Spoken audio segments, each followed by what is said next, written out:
Good evening, everyone. Good evening. Good evening. evening. My hand is in my trying to get your whole face. There you go. Good evening, everyone. Welcome. You Yeah, guys, let us know that you are in here. We thank you so much for joining us. Let me put the comments back up so that we're able to see. Thank you so much for joining us. When you come in, please say hello, say hi, so that we'll know who's here and we'll know, who's joining us. We're going to go ahead and get started. I thank you so much once again for joining, being a part of tonight. Usually we're able to, hey Tanya, thank you for joining us, sis. Usually we're able to live stream on Facebook as well. But again, as I said before, we have been having some issues with Facebook and connecting with StreamYard. So what I think we're going to do is be strictly on YouTube moving forward. Hey, Stacy, moving forward. And so this will just be our platform for Let's Be Clear, which is not a problem. So you all make sure that you subscribe, and so that you are able to be notified when we do go live, whether it's Let's Be Clear or something else. Let's not forget to like and share. Yes. Like and share. Thank you so much. Absolutely. We appreciate it. So, last week, you guys, so excuse me, because I have been on, for the past 5 days, I have been live every single day. I've been doing a love note for the month of February. Well, from the 1st through the 14th, I'll be doing a love note. And so today was kind of not heavy, but it was more than usual. So I did one at 12, and then I did one at 5, and now I'm here to do this. And so it's a little, it can be a little taxing, but I'm here for it. So excuse me if I seem a little foggy today, but I think I'm good. Again, thank you so much for joining us. 2 weeks ago, our guests, Brian and Atia, were amazing. We had a very young couple on that was talking about tapping in. Well, it wasn't tapping in. They were talking about checking out to check back in. Right. And the foundation of that was they're married, and she realized that, it was just some things that she still needed to do, some things she needed to work on for herself as an individual. And she knew that she could not do it in the space that they were in, doing everything together, going everywhere together. And she knew that she wasn't going to be able to provide the same service, so to speak, and work on herself at the same time. So she just went ahead and she had the conversation, and she told her husband what she needed to do, right? Not saying let's break up, but just saying, hey, there are some things that I need to work on within me that is going to make me a better person, but it's going to help us. Like, it'll benefit the relationship, but I need you to trust me in that, right? And so understanding that is always a risk, right? It's always a risk when you are attempting to backtrack, when you are attempting to say, let's go back to the drawing board. For me personally, right? How do you go from 1 + 1 = 1 to, but I need to pull away and do my thing so that we can really be 1 + 1 = 1, right? Mm-hmm. So she took a risk with doing that. Gratefully for them, they were able to work through that thing, and he was able to understand, because with her having to change who she is and work on who she is, that puts him in a position to have to change and work on who he is, because he's accustomed to what he's been doing or what they've been doing. So I commended him, and especially him, honestly, for being able to just adjust with her and not say, yeah, no, this is what we've been doing. So, and her as well, because it took a lot of guts to be able to say, I got to pause for a minute, for me, not for us, but for me. Right. So I thought that was amazing, right? Especially from such a young couple, very young couple. Right. They never told us their age, but I know that they're young, some little babies. Very, very good. What I took from that was something that they mentioned toward the end of the show, or toward the end of our live, and they mentioned that they really had to conjure up those times, those thoughts. Mm-hmm. Like, they had to go back to that time. They couldn't, for the lack of remembering everything that happened during that time. Oh, right. Because they already worked through those things. Yeah, mm-hmm. They've already worked through. They've already come to an impasse in their relationship. they were like, okay, we've already moved on from that thing, but to actually go back Mm-hmm. and actually, just to speak on it, just to bring it back to transparency, it was kind of amazing that they spoke on that and spoke on the fact that, where they're at now, right. And that they would never, at the point that they are now, there's no going back at this point because right. they've already already worked through it. So I looked at that as definitely have healed from it, right? Because if you haven't healed from something, it's easy for you to remember it, right? Mm-hmm. But if you haven't healed from something, their body language said that they were over it. It was, they worked through it, and they are actually stronger because of it. Right. And so it was just great to witness that, again, especially from such a young couple, which speaks volumes. And they both said that they come from a home that neither of their parents were married. So that speaks volumes to the work that they had to do, the people that they had to put themselves around, the studying that they had to do. It speaks volumes to that. So I was grateful to witness that. But we have an amazing topic as well. I think is very needed. We have a young lady that is going to come on. Her name is Jenifer Wilcher. She is a licensed clinical social worker. And the topic that we have today is relationships, winning in a losing season, or are you losing in a winning season, right? Yes. And so we're gonna bring her in and just kind of jump in there. She's on East Coast time, so it's a little late there. We're not gonna be here all night. I do want to respect her time because we had it a little mixed up, kind of thinking that I think she thought that I was on their same time frame. So we're not. I know she's a little tired, so we're gonna get her in here and get this ball rolling. Hey y'all. Hey Jenifer. Hey Jenifer. How are y'all? How are you? Good. I'm still here. And thank you for calling me a young lady. I appreciate that because I'm not that young. So I received that. You are young. You are young. I want to say thank you so much. Your time. I don't take people's time for granted. I do understand that we both didn't even question which coast are you on, right?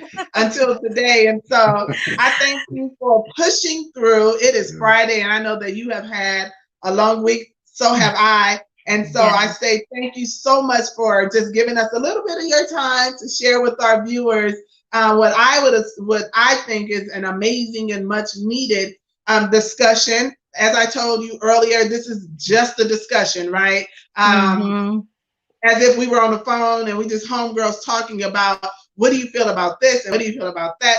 I want it to flow just like that. I know that you are a licensed clinical social worker, and so I know for me sometimes when I am talking to people, it comes across as I am mentoring or I am counseling, right? And so I have to, he said, and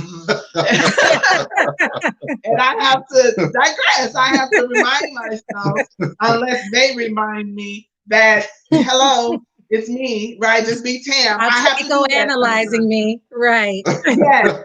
So I have to make sure that I am choosing my words wisely and saying the same thing, but just how I say it, right? Right. So I thank you for coming on with us tonight. Let the viewers know a little bit about yourself. Sure. Well, definitely my pleasure. Eric and Tam, thank you so much for having me, for the opportunity to come and to talk and to chat, like we said, as homegirls and home guy with us. So I am definitely blessed and feel privileged to be able to be here with y'all. So as you know, my name is Jenifer Wilcher. I am a licensed clinical social worker, as Tam stated. I am born and raised in Brooklyn, currently in New Jersey, and sometimes traveling to and from with this pandemic to various places. But my practice is based out in New Jersey. But now, due to COVID-19, I'm doing all of my sessions via telehealth. So that's pretty much just all virtual. Just how we're talking right now, y'all, that's how I'm seeing or doing all my sessions with my clients. Basically, I am a woman of faith, grew up, born and raised and bred in the church, and lover of music. I sing, I minister, do praise and worship. I'm a wife, I'm a mother, I am a woman first before anything else, who has Yes. been through some stuff, who has had some challenges, but yet and still just keep on pressing through. And I love what I do. And I believe it's more than just a career, it's really a calling for me. And so I can talk about this anytime, any place, Yeah. anywhere, because I feel like this is something that I have been called to do. And it's not just work for me. So that's just of what it is. I'm a book lover when I can, when I have time. I read, but that doesn't always happen, Yeah. but I try.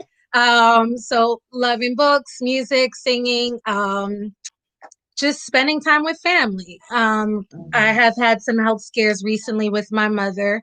And so I've been spending a lot of time in New York with her and with my dad, just to be real transparent. As our parents begin to age, we have to become more aware of their mortality, really make sure that even though we should have done it before, but making sure Right. that we keep on giving them their flowers while they can smell them. So that's like my focus has been, since we're all virtual school for my kids, working virtually, just spending as much time as possible with family and friends who I can easily access. So that's the gist of me. Yes.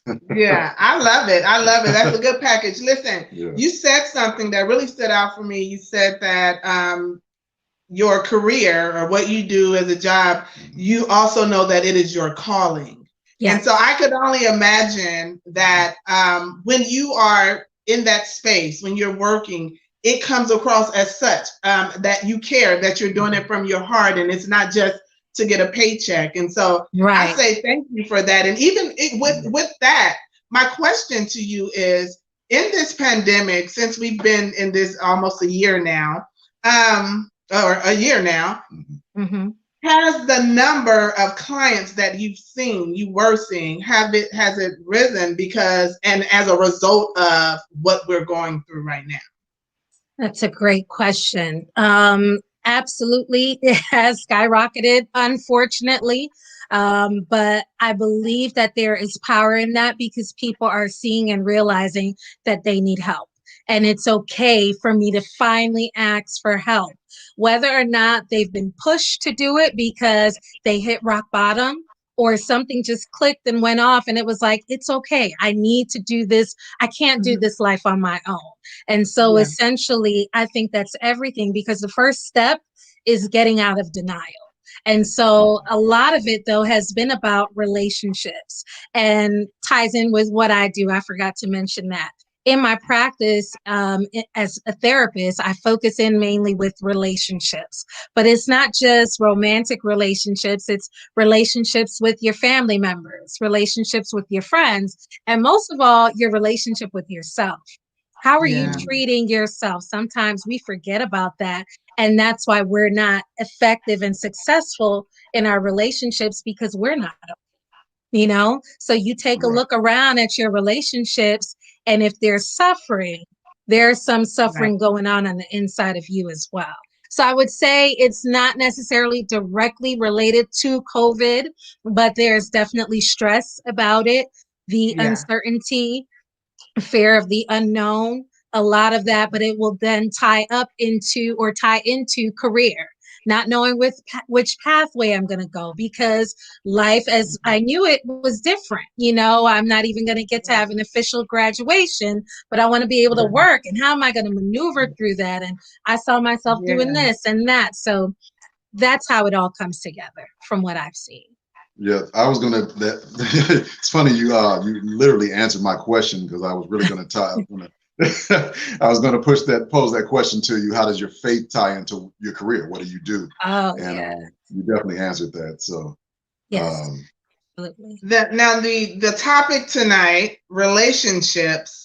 Losing in a winning season or winning in a losing season. And initially it was only winning in a losing season, right? But I mean, just to be honest, I was going through something myself personally, and was just in prayer, and that the Holy Spirit gave me that. He said, what about losing in a winning spirit. I mean, winning season, right? Mm-hmm, And what stood out for me is not the losing, not the winning, but seasons, right? Yeah. And for me, I'm really big on going to look up a word just so that I know what it means, right? But many times the way that God operates with me is through the true definition of the word, right? And so as I looked up seasons, I looked up the noun and verb, right? So noun says it's each of the 4 divisions of the year. And it talks about spring, summer. It tells about the different divisions. The verb is it adds salt, herbs, pepper, or other spices to food. So when we talk about seasons, right, depending on where you're at is what you're going to determine as a win or a loss. Absolutely. That's when I read that, I immediately, especially when we talk about the seasonings, that is giving flavor, right? So if we are in a good season of our life, anything that happens to us, we're going to consider it to be a win, right? But if we are not if we are in a season like, I don't know, I know you guys have bad winters. Yes, we do. We just came out of a bad storm. Yeah, see? And so when we're in a season like that, where we feel like it is the word you just used, a storm, we feel as though it is a loss. But although here we are in this COVID season, we're going to call it, and it would be considered to be one of the most losing seasons, right? But let me ask you a question to my viewers as well. In this losing season, how many wins have you had? How many things, if we were to sit and write a list, make a list of the things that have actually happened that was good, like be intentional about looking for the wins in this season. I can't even imagine how many things you'll be able to list. Starting from, I woke up, right? That's a win. That's something to be celebrated nowadays. So absolutely.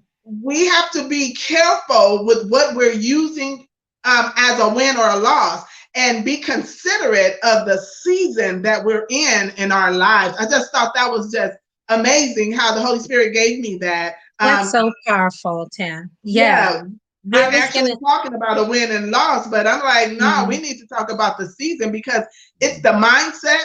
It's how we're viewing it, and that is going to determine if it's a L or a W, as they say. Absolutely. Now, yeah. You said a lot. Like, you can write the book. You've already written the books, but you can write this other book right here, right now.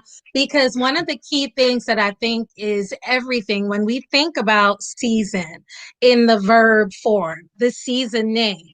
I'm from the Caribbean and I'm a former meat eater. I'm now vegetarian, but former meat eater. But when we would season our food, we use the lemon for our chicken, for our fish.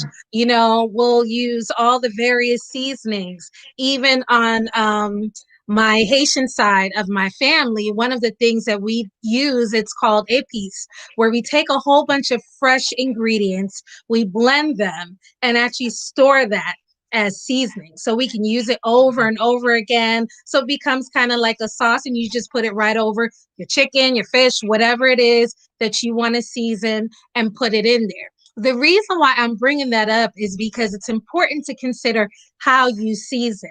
We would often say in my family, we can't just eat fish from anybody. You can't just eat chicken from anybody. They have to know how to make it. And Chef Eric, you get that, as a chef, you have to know how to put your foot, really, it's your hand in there. But as you're seasoning, the best way to do it, when you're marinating it, you've got to knead it. You've got to put your arm into it. You've got to massage it. You've got to rub it. And it's the same thing sometimes when we're going through stuff. We feel like we're being pressed on. But that's the best way for the flavor to come in. If you don't take that lemon and rub it into that fish and into the chicken, there's no flavor. You can't just go sprinkling the lemon. That's the food that we're talking about. We can't just eat from anywhere, because they just take it up. No, you have to put the work in. And it's the same thing. Whatever it is that we want to come out, we have to put the work in as well. one of the key things that I tell a lot of my clients and often to myself is you've got to practice whatever it is that you want to become. So every day, being intentional, what you were saying before, Tam, about living on purpose and thinking about, just the fact that I woke up is a blessing, is a great thing, is a win. And so knowing your wins is everything, but trying to also make sure you keep positive things around you. You say you want to be a positive person, you listen to positive music, you hang out around positive people, you watch positive things. If you're doing otherwise, then you need to question if you really want to be a positive person. You can't stay in the same place and expect to grow different things. It's just not going to happen. Right. Now something will grow, but it won't be. It's not going to be what you want. Right. And so if you have intentions and plans and goals, you'll grow. You're right, Tam. But what you will grow is really not necessarily what you intended to have. But then you can't turn around and look at everybody else and say, what happened? Why you got this and you got this? It's like, but what did I do? What did I do to get to this place? And when you were talking about season as well, when you first mentioned losing in a winning season, I was like, what does she mean by that? That's interesting. And one of the key things that came to mind, and one of the first things that came to mind was, and you may not see it like this, or you may, I don't know, but people whose lives look ideal. They look like they have it all, but yet and still on the inside, they are suffering. There's an emptiness, there's a void. And so the winning season is they've got the job, the career, the people, the friends, the home, the car, whatever else. And it's not only what's on the outside. It looks like their relationships and their friendships are solid ones, they do their work well. And it's not just for the paycheck or anything like that. But yet and still they feel like they're losing. But when it comes to that, if that is you, then you need to take some time out and say, I can't do this by myself. Maybe I need to talk to someone other than a friend and a family member, because why is it that everything around me is well and good, but I'm not okay? So I just wanted to throw that in there as well. Yeah, no, I definitely agree with what you just said. And that's what I meant. You said, you were like, what does she mean? Yes, I definitely meant that we can sometimes have it all, so to speak. You never really have it all. But we can sometimes have it all and still be in a place mentally that makes us feel like we're losing, right? So we feel like everything is against us, but we're actually really and truly blessed. I'll speak for myself. In this season of, COVID, right? I was able to purchase a home. My mom was able to get her a new home, and my kids are healthy, and all of these things that, society right now would say it can't happen. So you have to choose to highlight those things that are great, right? You have to choose to feed those things, feed the good, feed the need, feed what's going to make you feel better, right? And as you said, get some help, like go and talk to someone. I am a big supporter of counseling, right? I know a lot of people will not go to counseling. It's more so a yes now, but before it was really frowned upon, because especially with marriage counseling, you would have people that say, no one can tell me about my marriage, right? You can't tell me how to treat my wife or how to treat my husband. But it's more of just get a different perspective.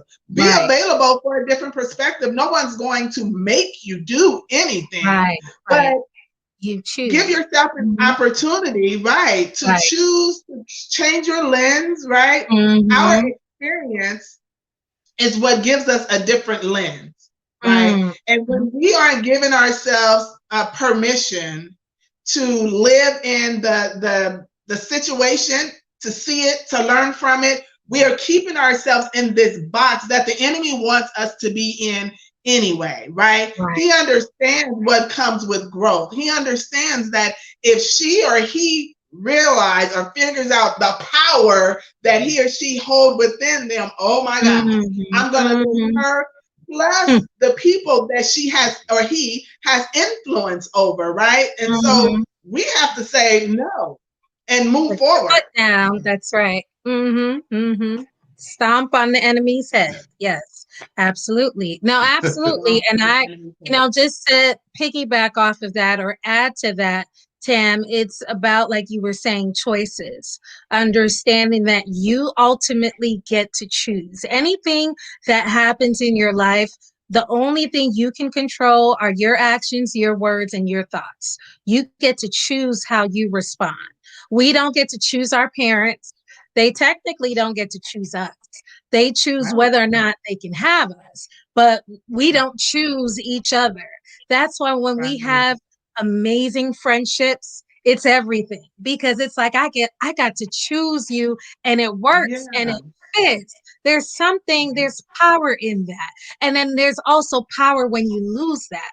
Like that stuff can bring you down and can break you to your core when you lose a friendship or you realize this friendship's over. Okay. Okay. I got to move on. This marriage is over. This job is over.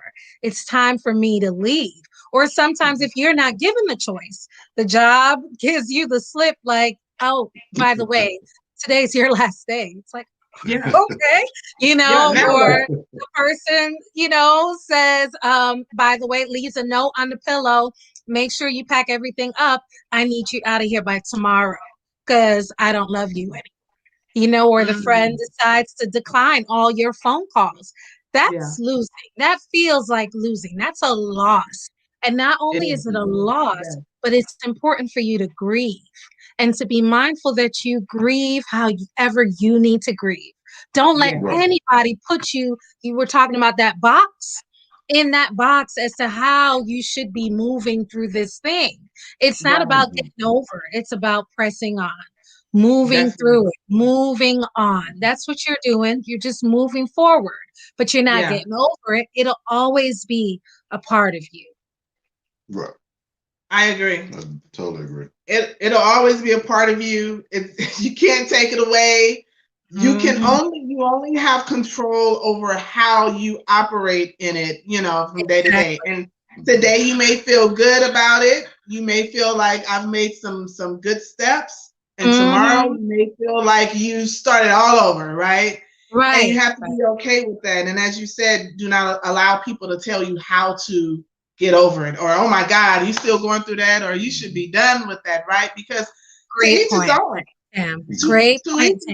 Yeah. I mean, I've been told that before. I've lost friends. I've lost a husband. I've lost my father. Just different relationships, and so I've grieved differently with all of them, right? But it still was grieving. Yes. And I personally don't think that one is more important or less important than the other. Okay, I lost my dad and you lost your child. We will say, so some will say, oh, well, there's nothing like that's different. That's different. But how I'm responding to it, right? How I feel about it, how I'm angst about it may be the same way you are about losing your child, or your mother or whoever. So we have to be really careful with how we're telling people to get over their stuff. Exactly. And again, knowing that, like we were talking about before, the season of what you're in, because you don't know how long you're going to be in your season. And especially the person on the outside looking in, they definitely have no idea how long you're going through this thing. They are not that powerful where they can dictate and say, Tam, Eric, Jen, get over this thing. You're going to be done with it in a week. How do you know? Do you know what my heartbeat feels like? Do you know what it feels like to feel broken on the inside and literally hear something crack on the inside because I feel so broken? I have so much pain. Do you know that pain? Do you catch my tears? You don't. So you can't tell me. And then when we give people that opportunity to try to tell us, we're giving them our power. And we have to be mindful about that, because once they have the power, what are we left with? What can we really work with when they're not around, they're going to work or wherever, checked out mentally, emotionally? What does that leave you with? Because you gave it all to them and you have nothing left for yourself.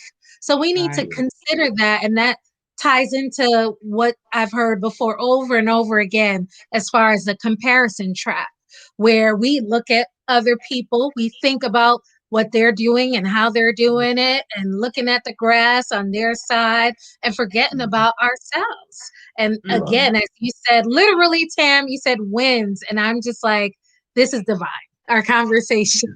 Because lately, what I've been talking to a lot of my clients about, regardless of what the issue presenting problem is documenting their wins. So, if you were to talk to any of them, what are you working on? I've been documenting my wins in my journal. That's a big thing because sometimes we forget. So we need to see it, put it down on paper. It makes a big difference. Big difference. Yeah, I tend to think, but when you think about wins and losses anyway, you have to think relatively about what one person considers a win versus what another person considers a loss. Yes. You can have winning seasons. You can definitely have winning seasons. You can have losing seasons. But at the end of the day, it's just a season. And like you were saying, the seasons, you don't relatively know how long that season is going to last. So you actually really have to. It's almost like a refocus. You have to refocus yourself, and not like you were saying again, not focus on what other people are doing, what other people are accomplishing, but focus literally on what you're accomplishing in that season. So you can, so that particular accomplishment or those accomplishments can be considered a win for you as an individual. Exactly. It is definitely an individual walk. Even when you're married, you can have a goal for the marriage, right? But if you are not communicating how we're going to get to the goal, that is where the problem will begin.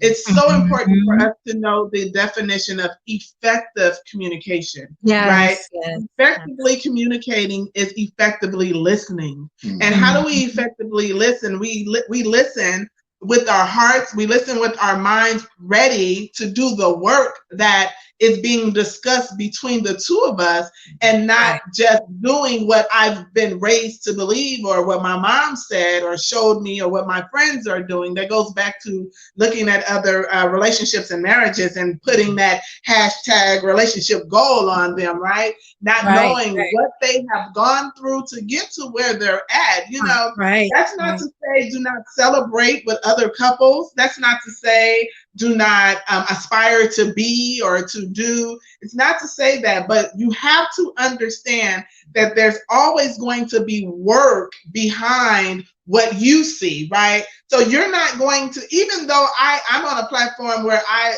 tend to be very transparent, I try to be very transparent, but you don't get everything about Tam. Now, come on, you'll know who I am by how I speak, because I am who I am, right? However, there's some things that God hasn't given me the approval to share. And so I understand that when I have done that, right, how I put a monkey wrench in what it is that God was trying to do. And my friend, Tanya DeFreitas, she wrote a book. It's called You Talk Too Much, right? And she's writing her second one that says, You Still Talk Too Much. Oh, Lord. And the goal behind that, listen, it's no joke. Because what do we do before we go to, I heard someone say this the other day, before we go to the throne, we pick up the phone. We call a friend. We call a cousin. Because what we're really looking for is for someone to say, you're right, you're right. It takes a very mature individual to say, just give it to me. If I'm right, I'm right. If you think I'm right, then tell me that. But if you think I'm wrong, I need to hear it. I am that individual that needs to know what are my shortcomings. Like, let's have a discussion. I tell Eric all the time, put it on the table. Forget my feelings. Let's remove the feelings for right now, because if in order for me to grow, I have to know. And if you aren't telling me, then you aren't giving me the opportunity to even fix it. Now, whether I say, no, this is who I am, this is what I'm going to do or not, or I actually do it, give me the opportunity to do it. Exactly. Absolutely. And it ties in with what you were saying before, just to backtrack a little bit about relationships.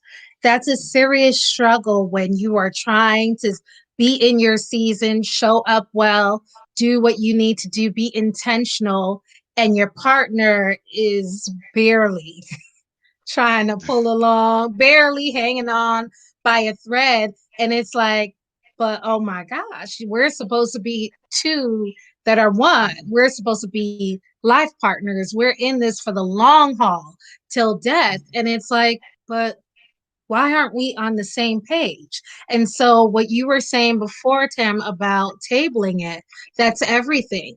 Facts, I go back to a concept that I use as well, where it's basically facts versus the feelings. What are the facts? What are the feelings? What am I feeling in this moment? But then also connected to the facts of what's going on. And so, it's important to honor the feelings, but you can't stay there. You have to go beyond it. You have to go beyond that, because if you stay there, you will be an emotional bucket of mess, to say it any more casual. I mean, it's just daunting if you stay there. So that's a place you don't need to be. You have to move past the emotions, but you allow yourself to feel them. You allow yourself to acknowledge them. Do not repress them. It's like I've heard a client talking about recently about her relationship woes, or breaking up with the relationship she was in and having the woes that she was having, and just being saddened, depressed, frustrated. And she's like, I know I need to get over it. He wasn't that great anyway. It's no big deal. And I'm like, no, stop. Allow yourself to be in that place. You feel what you feel for a reason. He wasn't that great anyway, but there was something about him that led you to him, that kept you there for longer than a year. So something was going on that was real for you. Even if you look back and you're like, what was wrong with me? At the time, though, it was very real for me.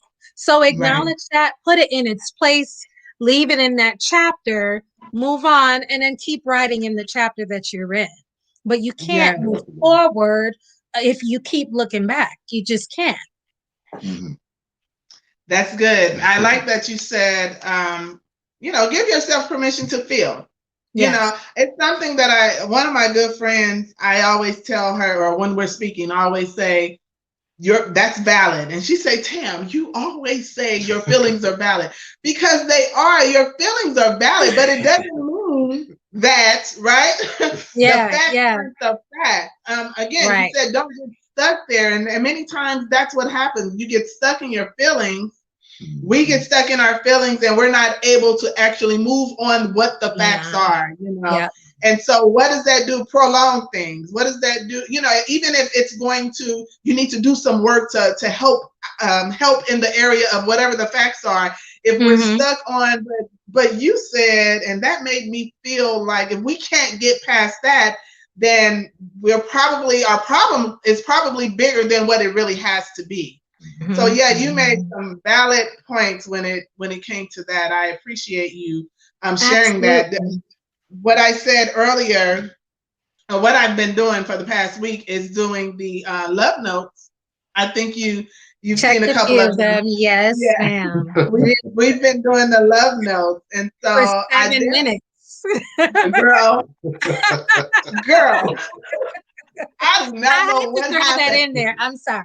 Let me tell you why I thought it would work. I'll just tell you why. At church, my pastor will do 5 minutes of funk with the ministers that are coming up, right? Okay. And they have 5 minutes, and the crazy part is they actually hit it. They hit the 5 minutes. In their class, I guess you give your scripture, he tells them how to do it, right? Wow. And they get up there and he does, and they do it. So I imagine I'm giving you 2 more minutes. How you can't do 7 minutes of love? So the answer is no.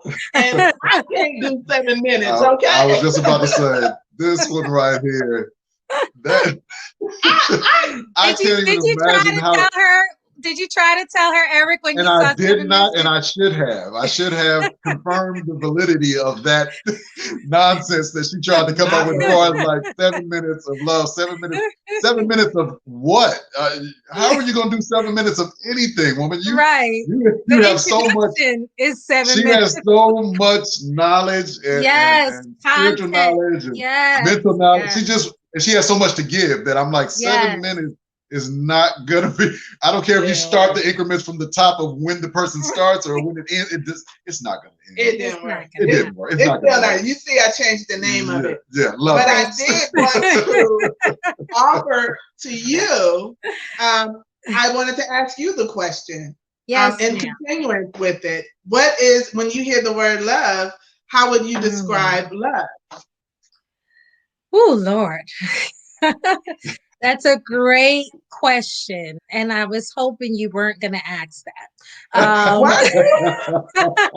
Because it's, you know, what I would say, it's hard for me to say complicated. I don't want to discourage people because complicated can sort of sound like a turnoff, but it's not. When I say complicated, I mean, there's so much to this love thing, this thing that we call love. There are the ups, there are the downs, there's the happy, there's the sad, there's the fighting, the arguing, the bickering, the bitterness, the happiness, the loving, the there for it, always together. So to me, there is so much complication in that, but it's like a beautiful complication, if that makes sense. So there's beauty in the complication of what I believe love is, you know, because again, I believe that anything that's worth having is worth working for, you know? And so it's like, it should not be like work. So not only when it comes to certain things that you love in life, but I believe when it comes to your romantic relationship with your partner, significant other, spouse, whomever, it's important that it's less like a job and more like a career. A job, you got to go to work. You have to go to work. You have to get this paycheck. You know, you have to show up. Then you have to see about the PTO and all this. But a career, or maybe I should call it having your own business. Having your own business, you make the hours. You're flexible. You know, you look forward to it. You invest in it in a different way than with the job. The job, you're investing in it because you have to, and you have a boss that's holding you accountable. In your career, your business, you hold yourself accountable and you're investing in it because you're passionate about it. You love it. So it's like, what's your love like? Is it like a job? Is it work like that? Or is it work like a career? You're invested in it and you're passionate about it. So I have to say, and I'm sorry for those who don't like it, complicated. That's how I love your definition. I love the way you broke that down. That was a very good, and now I love analogies. But that analogy was on point. So I'm actually glad that I did ask you that question because you gave us a different way of viewing it. You know, so it's always going to be work. You're always going to do work, is what I'm saying. There's always something to do. So whether it's your business or it's someone else's business, but I prefer to pour into my own business. I prefer to see the fruits of what I put my hands to versus my boss see the fruits to what I've put my hands to, right? So the common denominator in that thing is me, right? But when I'm spinning my wheels for you, I'm tired. I'm burnt out. It's just way too much. But when but for me, I know what my vision is. I know what the goal is. I know where I'm trying. I know how much money I want to make this year. You know, I know how many clients I want to take on, or whatever it is that I do. I'm doing it for me. So I love that analogy. That was good. Absolutely. Hey. That was good. So I wanted to ask you that. I said, before we get off here, I'm definitely going to ask her, what is your definition, or how would you describe it? And you said complicated. I agree. It can be very complicated. Complicating. Love has so many different compartments to it. And so in those compartments, you have to know how to adjust, right? Yes. So I can't be over here with in this compartment with this heart posture, and over there with the same heart posture. I have to know how, when, where to move, when to shift. What to start. Yep, that's the word. Shift. It's a lot of shifting. It's a lot of shifting. It's a lot of things that, okay, this doesn't work, get rid of it. This does work, let's have some more of it. So you have to be available for that, right? Absolutely. If you're not available for it. Go ahead, Tam. No, go ahead. I was just going to say, and to add to that shift, I think that's everything, understanding what that really means. And that ties back into our theme talking about seasons, because in every season, you can't show up the same. You just can't. If you try to apply what you did in the summer to what's going on in the fall, you're going to freeze your butt off. Literally and figuratively, you're not going to be able to enjoy and embrace the fall, the colors and the change. Literally, that's what the fall is about. It's about change, and you see it in nature, in all of that. And that's so profound. So to me, I feel like it's really important to be mindful about what it means to shift and understanding what that looks like and how you need to shift and being okay with that, because I think that's a big thing for people to change. Change is never comfortable. It's very uncomfortable, but it's inevitable. Essentially, it is. And once we begin to accept that, we are the wiser for it. So how do you shift? How do you allow yourself to shift? You have to sit with it. Sometimes you have to sit with whatever it is, sit with it on your lap and take it in. Breathe through it. We're going to breathe through it. We're going to inhale all the great stuff we want and all the positive stuff, because the power of the tongue, there is life and death. So what are we going to be putting in there? What are we speaking into this? So allowing ourselves to speak into our situation, finding that balance, and really growing from there. There. That's good. Good stuff. Jen C. I put his her. I put her. Hi, Jen. Hey, Jen. She said that it's a lot of layers, and definitely it's a lot of layers. And sometimes we build layers on top of a broken foundation.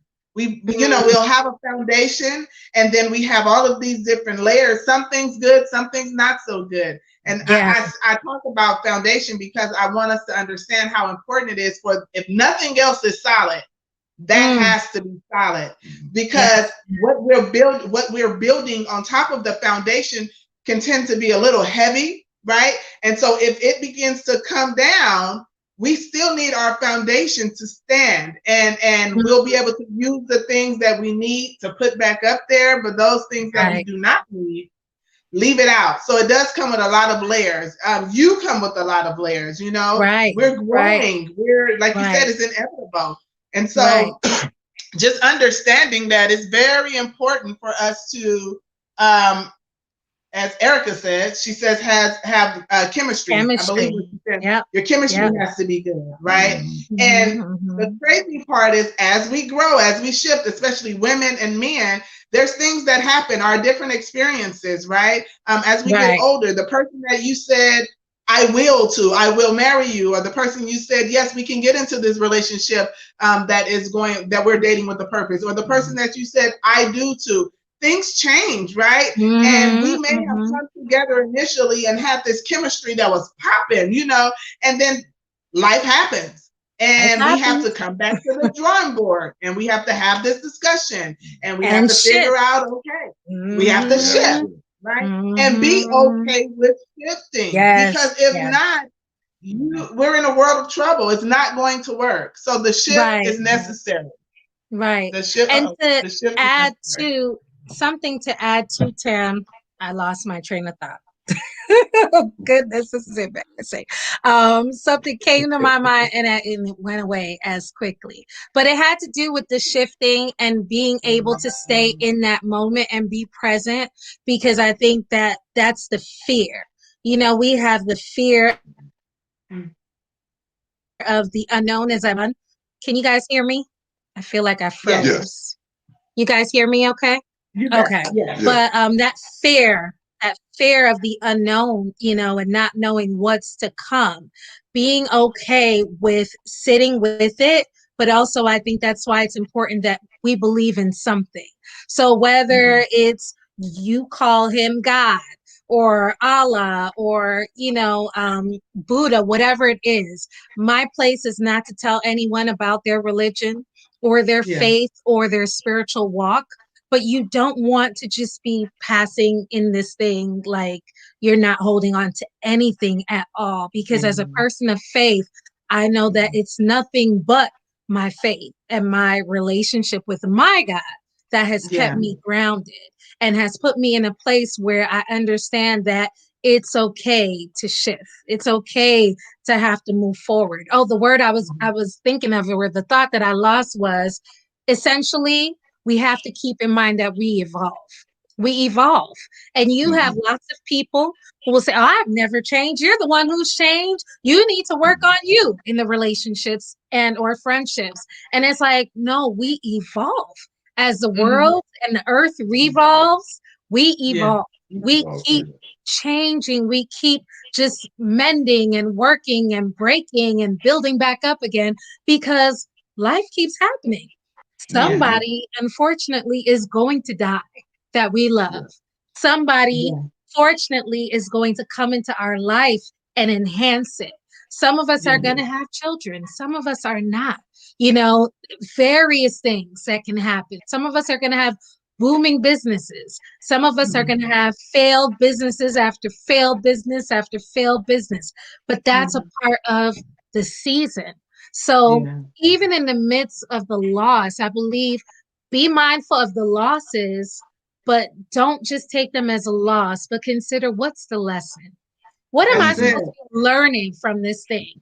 What's the lesson in the loss? So even in your losing season, your winning season, be mindful about the lesson there too. Don't get caught up with all the wins. You forget to take the note. You know, and you find yourself confused, like, what happened? Right. That's good. I like that you changed the word from loss to lesson, because, you know, it's less, it's not as harsh, you know, when someone say, okay, that's a loss. Dang, I lost that, right? What about just changing the mindset to saying, you know what, that's a lesson, you know, and figuring out what the lesson was, so that maybe you don't have to do that thing again, or you can do it different. And when you do it different, that still may not be it, right? But it's okay. It's process of elimination. So that wasn't it. Moving on. But it takes a strong individual, like you said. You got to have some higher power that you go to, that you trust and believe in, that is able to share and show you, you know, what your next move should be. And sometimes even going to the higher power, and mine is God, is yours. We aren't always obedient to what he tells us to do.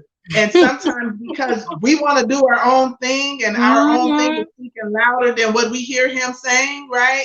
And our emotions, there's that feeling thing again. Our emotions get to going, and we make a choice, and then we run back and we like, all right, Lord, here, take it, bless it. And he's like, wait, hold on. It don't work like that. You don't get to make your own choice after I told you how to do it, and then come to me and tell me to fix it. That's not the relationship we're gonna have here, right? That's not how this works. That's not how this works.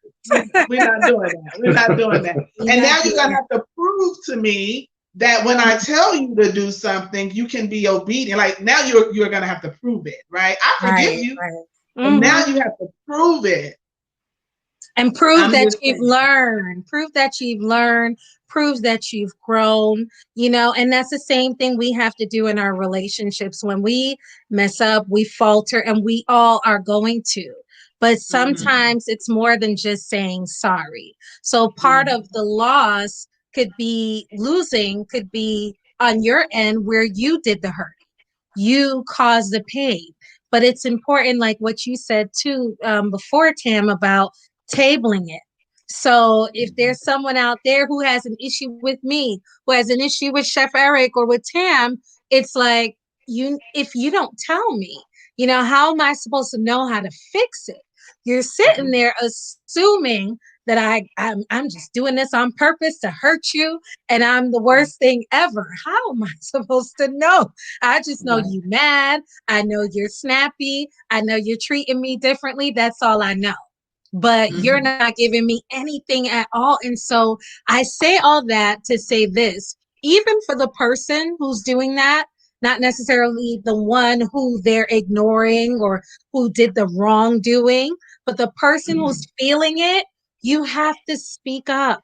A part of your season, your responsibility in that season is to speak up and to stand in your truth, because nothing that you really want is going to come your way if you stay quiet.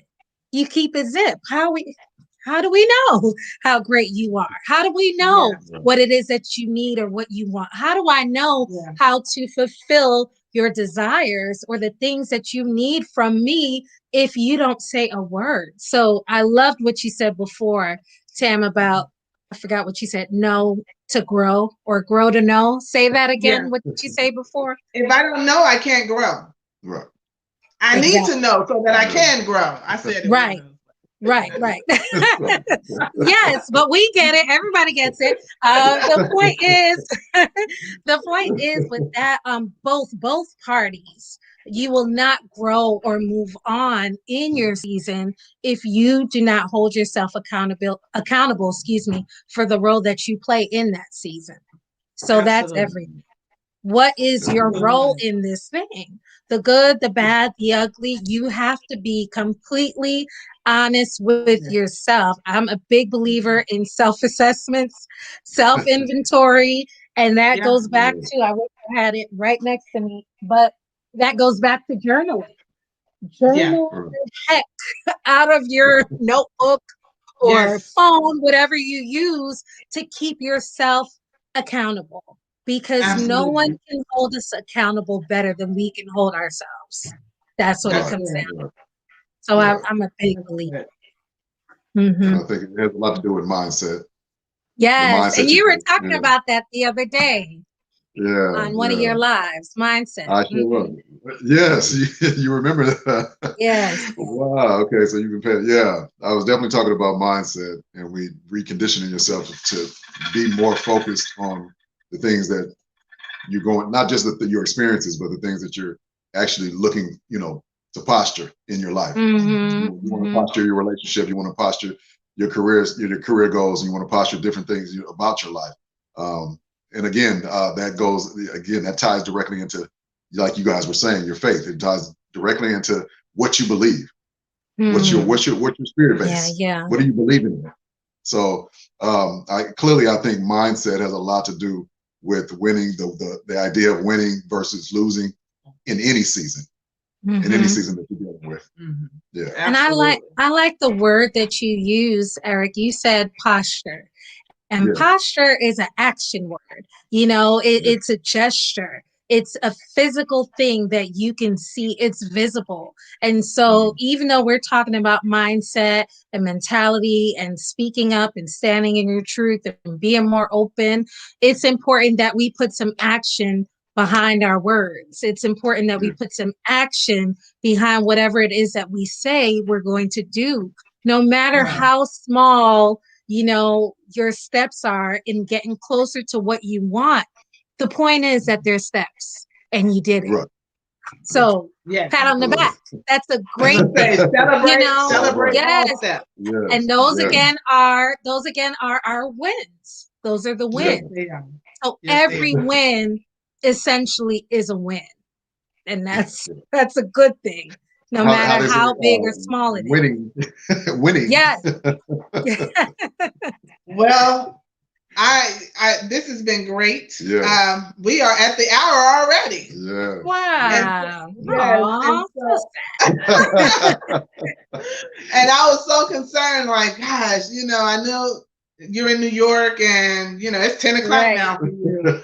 And you've had a long week, I'm sure. And so, and you've been doing this all week. You've been online all week. So it's like, okay, not another one. But so thank you so much for You saying guys yes. are so welcome. And after this, my husband and I are going to be tuning into a conference that happens to be, again, Divine in California.